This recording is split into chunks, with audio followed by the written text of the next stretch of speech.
Welcome back to another podcast with Mr. Hagan. On this Econ podcast, we're going to continue to talk about investing. First, I just want to remind viewers this video is not designed as investment advice. Its purpose is educational only. This video and other videos in this playlist are designed to teach about different theories of investing. If you want investment advice, please see a professional. Okay, so I want to continue talking about firm foundation and castle in the air. And actually what I want to do in this video is do a couple practice problems regarding firm foundation and castle in the air. So what I did was I just made up some fictional company. This company we'll say is company ABC. And they have a current share price of $45.62 per share. There are 30 million shares for this company outstanding. It's broken up into 30 million shares. Its total earnings is it earned $80 million, and it reinvested 30 million of that 80 million. And so to do this analysis, you're going to be doing firm foundation analysis. This is how firm foundationalists would think about the company. And then over here is going to be castle in the air. So castle in the air, this is the share price over time, and the castle in the air is going to look for patterns in the share price. So firm foundation, you're going to use this information to find your PE ratio, PD multiple, yield, and give a buy or sell signal. Castle in the air, you'll use the graph, trend lines, and give a buy and sell signal. I'm gonna stop, pause, and give you a chance to try that, and then I'll come back and do it. Okay, so these are the answers that I came up with. Let's talk a little bit about how I got these answers. So first of all, the firm foundation is going to be probably the more complicated of the two. So let's start with that one.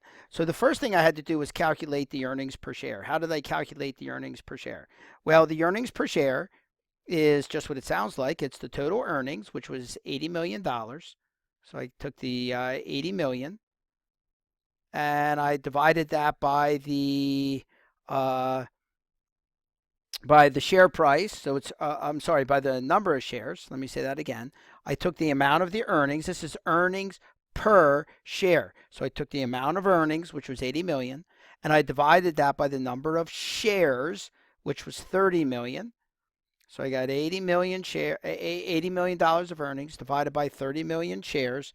So I did that division, and that gave me this $2.67 earnings per share. Then I did the dividends per share. The dividends per share would be, well, remember, we got to figure out what the dividends are. Remember, a company can do two things with its earnings. The first thing that it can do with its earnings is it can reinvest,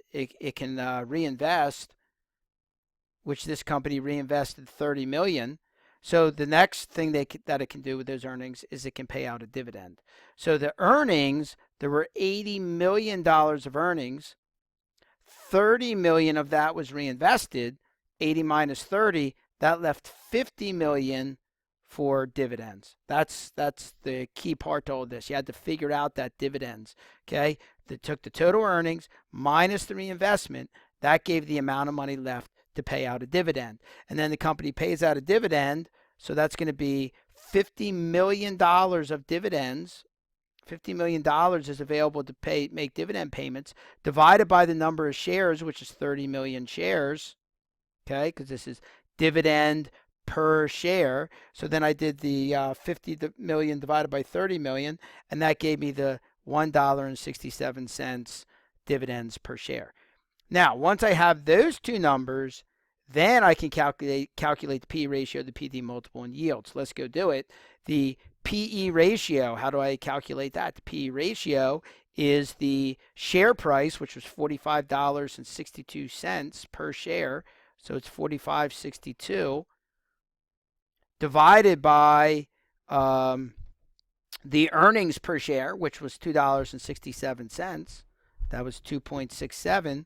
And that's going to give me the PE ratio, 45.62 divided by the $2.67 earnings per share, gave me a PE ratio of 17.09.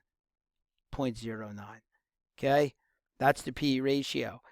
Now, I'll come back to that in a second. How about the PD multiple? PD multiple, that's going to be the price, $45.62, divided by the dividend per share, which was right here, the 1.67. That was the dividend per share, 1.67. And so I have 45.62 divided by 1.67, and that did indeed give me the 27.31 dividend PD multiple. And then finally, the yield. What was the yield?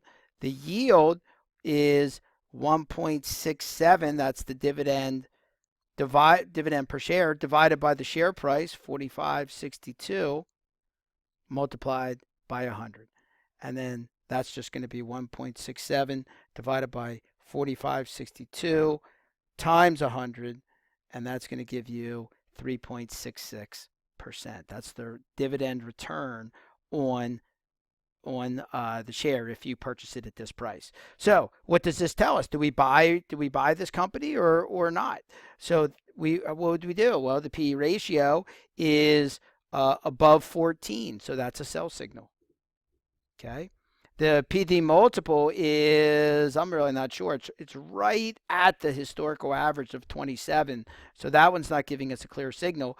And this is below 4.5. And so that's also a sell signal. That's also a sell signal. We could go back and look at our rules. Remember, these are the rules that we used to make those decisions if you have to come back and look at those.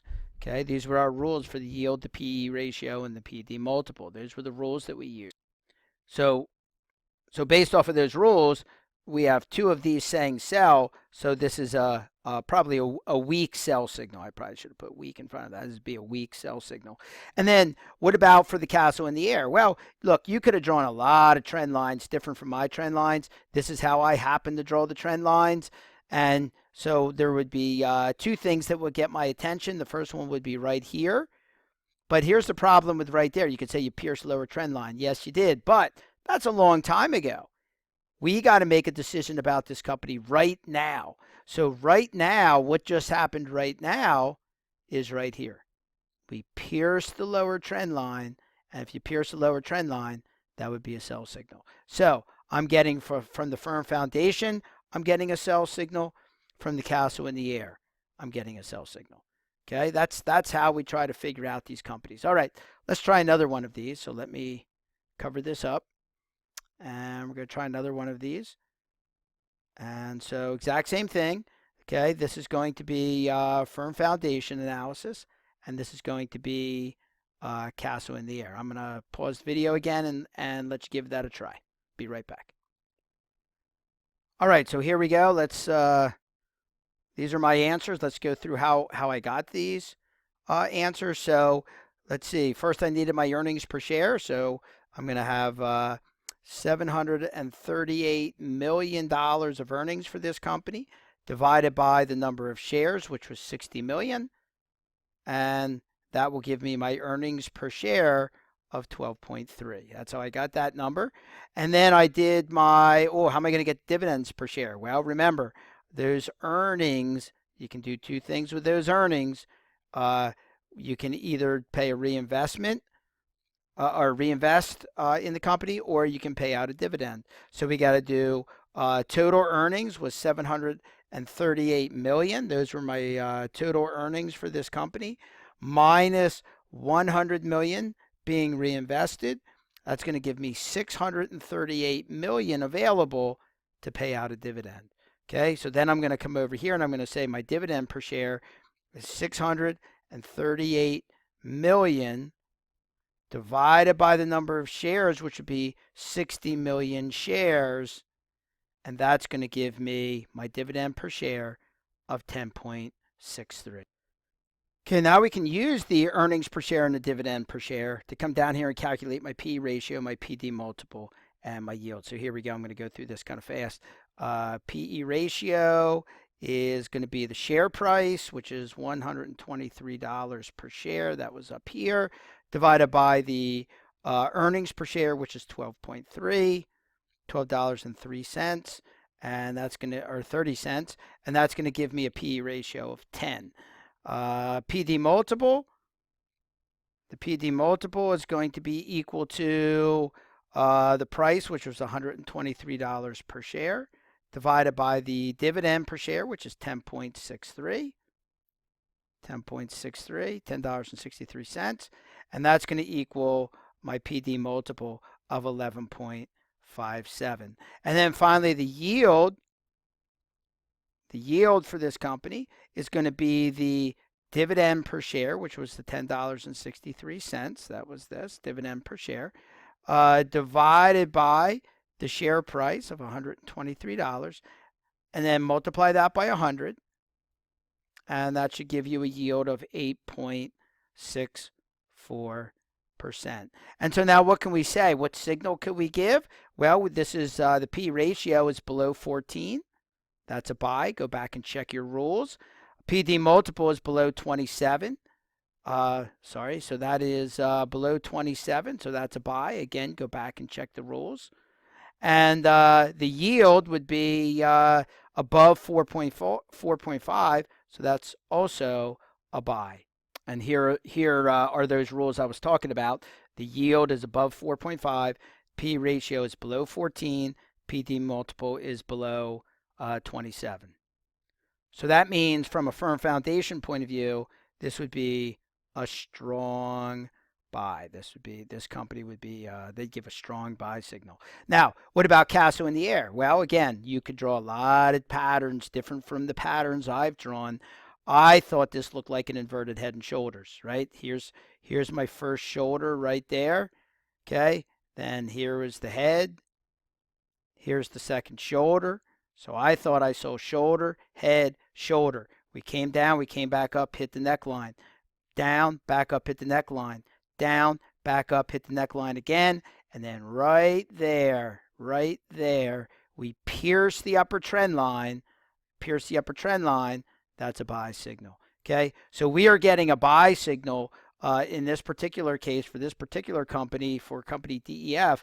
We're getting a strong buy from a firm foundation point of view, and we are getting a buy signal from the Casso in the air point of view. Okay, so that's how we do these calculations, and that's how the firm foundationalists and the Casso in the air think about analyzing stocks. Again, this doesn't mean that either of them are right. It doesn't mean it's what you should do for your own personal investing, but these are the basic concepts of two of the major theories of investing in stocks. All right, thanks for joining me. This has been Mr. Hagan on another Econ podcast, and we'll see you on the next podcast.